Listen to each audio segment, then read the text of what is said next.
Back in the late 70s and early 80s, everybody had their niche. Everybody had the type of job they liked to work, the type of ship they liked to work on. And it was easy to work the system because the system was pretty simple. Well, I found my niche and I found my way of working the system. Stick around and I'll tell you what went on back then. I'm the Saipan Sailor. Welcome to the niche.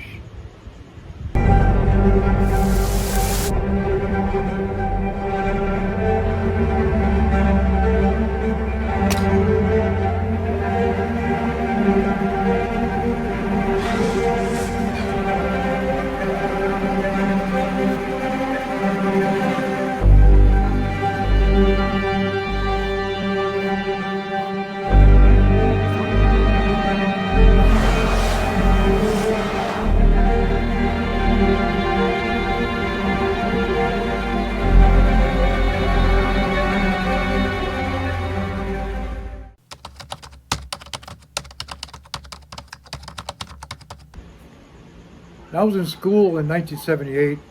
One of my classmates was from Southern California, and he told me all about the place. Me never had been to California at that point. I wanted to go. I was intrigued. 'Cause he was also telling me about some of the jobs that he worked on, some of the ships they ran out here to Asia. I wanted to go. So it was only a matter of time. I think a year later, I was in Houston, Texas. I was registered there, and a job came up on an oil tanker that was anchored out of Long Beach. That tanker was called the Stuyvesant. So I took the job, flew out to LA, got on the tanker. They were anchored there for about a month. They had problems, which I won't go into. It's pretty lengthy trying to explain. They had wiped a turbine bearing on the main engine turbine because the oil was dirty, the lubricating oil. The oil was dirty because the strainer, they could not change over the strainer. They couldn't change over the strainer because the lock nut was stripped and they couldn't switch it over. So they had to clean out the whole system, the reduction gears, everything for an entire month. And we finally got going. I never cared for tankers that much. That one ship I worked on a few times if I needed the cash. So I made one trip and I quit. I had also heard about Sealand building a new fleet of ships that were going to run out of the West Coast and the East Coast. And those ships were going to go to Asia. And that's what I was looking into.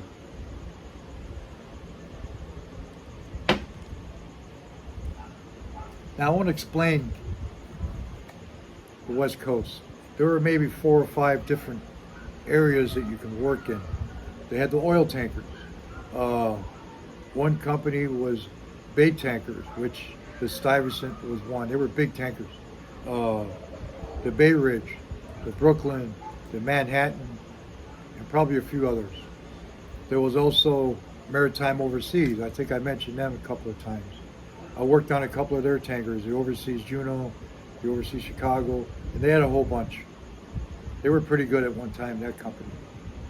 There was also a company called Interocean Transport.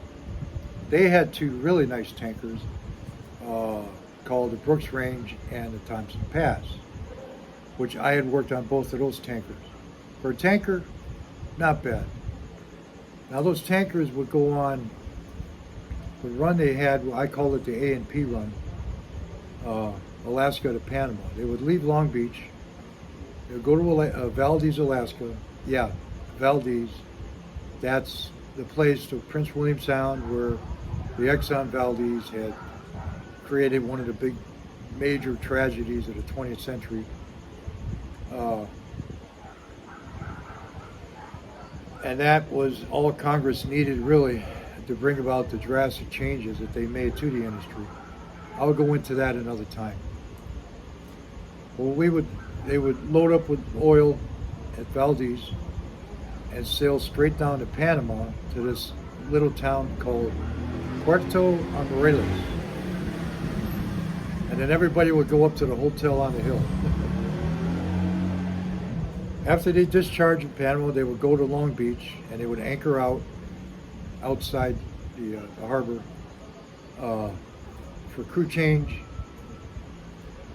to take on fuel, bunker fuel, and stores.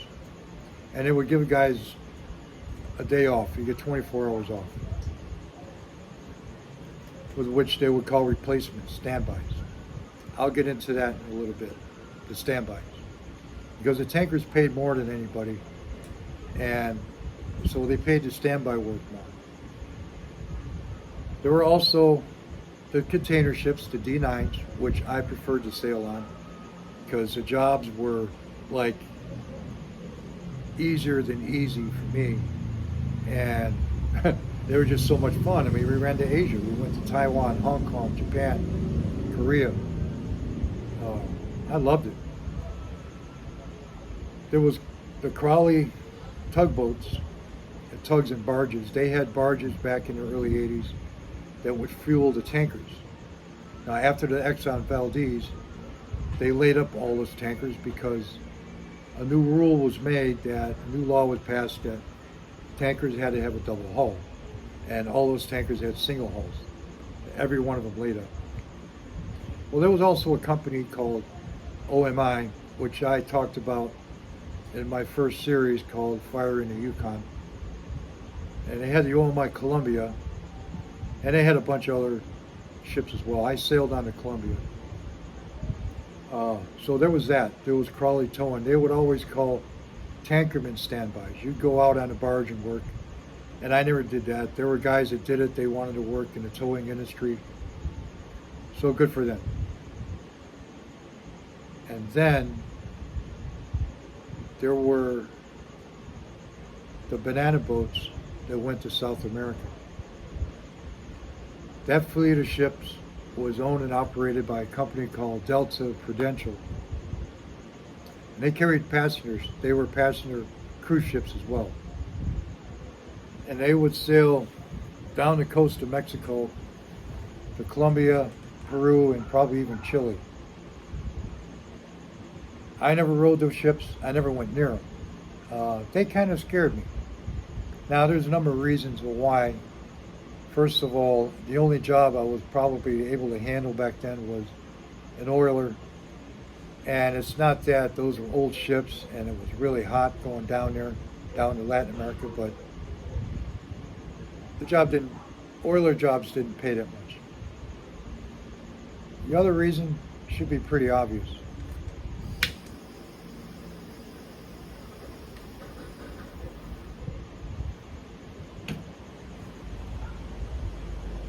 Those ships were a 24/7 party. I mean, there was gambling, there was all kinds of narcotics and booze. The passengers, I think, that rode those ships always carried cash. You know, the type of shady type of people. And the stories, oh my God, the stories that circulated were endless.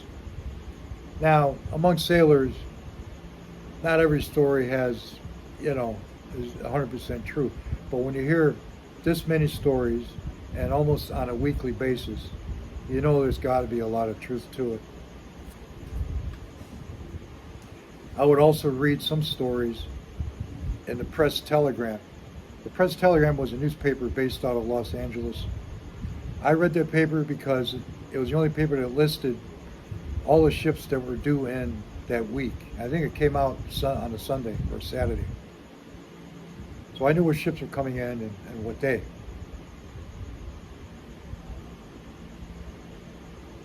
I will tell one story that I heard. People said that, when you get into Long Beach or LA, they would pay off the crew. And so everybody lined up outside the captain's office waiting to get paid. When it was your turn, you walked in. He sat behind the table, his desk, and he had your discharge, he had the articles, pay voucher, okay? You signed a discharge, you gave your copy, you signed off the ship's articles. If you were making next trip, you signed back on the articles. Then he'd show you your pay voucher. Here you go. You break it down. There's your monthly rate, how many days you were on here this trip, overtime, taxes, FICA. After all the numbers were crunched, he'd say, there you go, that's what you're getting. Now, he'd ask how you want to get paid. He had one of those little check machines, okay? He said, I can pay you cash, or on one side of his desk, I was told, he had a stack of bricks. Yes, kilos of cocaine. And he said he would sell that for so much a kilo. He had a weight machine, he had a weight scale there. I couldn't believe this when I was hearing this. Some guys said they were getting off that ship. When they'd sign on, they were in pretty good shape, and they'd have their duffel bag full of gear. When they signed off, they were anywhere between 30 and 50 pounds underweight, and they just left their gear on board, and they had a duffel bag full of bricks. Now, I'm not going to tell many of these stories. I know several of them, okay? And I know this kind of thing went on because of the stories I'd read about customs officials in the press telegram. But I don't know any of this stuff firsthand. I never sailed those ships. I never went near them, like I said. I was crazy, but I wasn't stupid. A lot of guys got arrested down in South America, and I think one of their prisons is an island, Devil's Island, I think. They just take you out there and dump you off and forget about you. You live in a village for the rest of your life.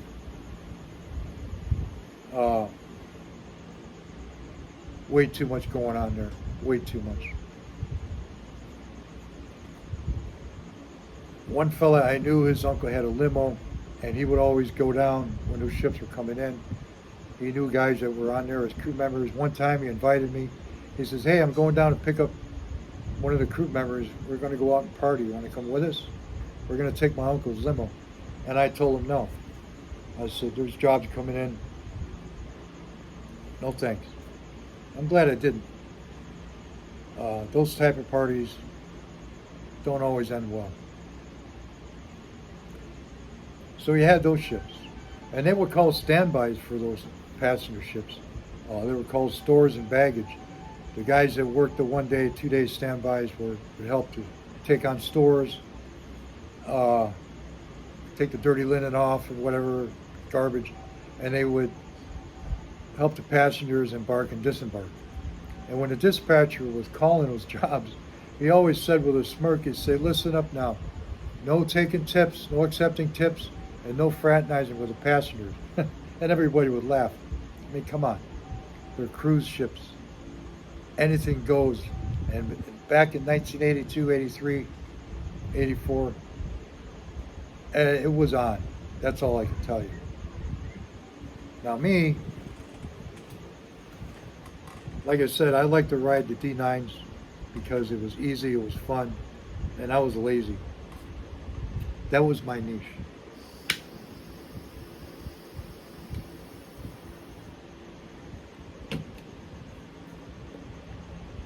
But LA was also a booming town back then. And so, while I waited for the job that I wanted, I would take standby work and stand watch for 8 hours. The tankers I preferred because they paid more. Well, there was one fella that would take standby work. He was an old fella, and he was engine department, same seniority, same group I was in. But he was a stone cold alcoholic. He was a nice enough guy. He wasn't one of these mean drunks, but he was an alcoholic. And so I started hearing complaints about him, that he would take standby work and he would never show up. So I came up with an idea. When you registered, they give you a registration card. Good for 90 days. The 91st day, your card fell off the board. You had to re-register for another 90 days. So in the meantime, if you took standby work, they would punch a hole in their card for every standby job that you took. That way, because B seniorities couldn't beat A seniorities out of anything, so it was mostly A books that took the standbys. But they didn't always go by a registration date, okay? If I had less holes in my card than a guy that was registered before me, I still had preference. Well, a couple of times this old fella threw in for a standby, and I would too. And I had less holes in my card, which meant I get to pick what watch I wanted to stand. So I tell this guy, listen, I'll stand at 4 to midnight. You come and relieve me at midnight, because I know you like to go out and have a few. He says, yeah, good idea, okay. Sure enough, I'd stand my watch on the ship. Come midnight, he didn't show. Now that meant two things. That meant I was going to have to stand his watch until I got relieved, either 8 in the morning or whenever the next guy came. It also meant that I got paid time and a half. They paid us an hourly rate, okay? So not only would I get the 8 hours that I stood for my watch, I got 12 hours for standing his watch, which added up to 20 hours. And I'd walk off that tanker with almost $400 cash in my pocket. Now for a day's work, back in the early 80s, yeah, that not only paid, I was able to pay my rent in a hotel for a week, had enough to buy food and some loose cash. And that's just for one day. They were calling standbys at least twice a week. Now, this is going to be a long segment, so I'm going to explain another way I work the system. The union had a newspaper that would come out once a month. In that newspaper was their shipping report for the previous month. And it listed every seaport that they had a union hauling, okay? On that seaport, they would have the 3 departments, engine, deck, and steward. I was engine department. So I would look in the engine department category, and they would have one line would be group 1, and then group 2 and group 3. I was group 1, the highest rating. And then they'd have a column was your seniority, A, B, or C seniority, and I was A seniority. So I would look at all the seaports, and I would look at engine A1, and there would be 3 numbers, okay? The first number was how many people had registered engine A1 the previous month, how many people had shipped in that group, and how many people were registered totally at the time. All 3 numbers were important. The third number was because of a 90-day registration, okay? They just showed you one number, how many people registered the last month, and how many people total.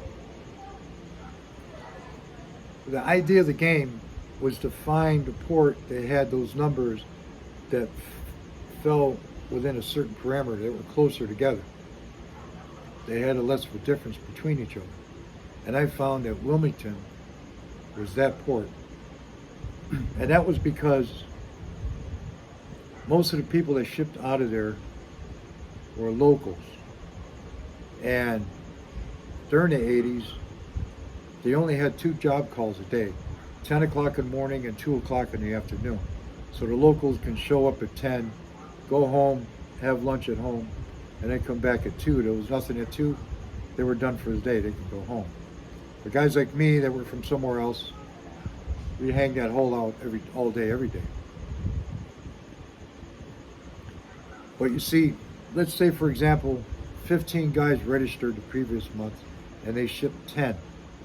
Well, that's 75, that's 2/3, okay? Which was a high shipping rate.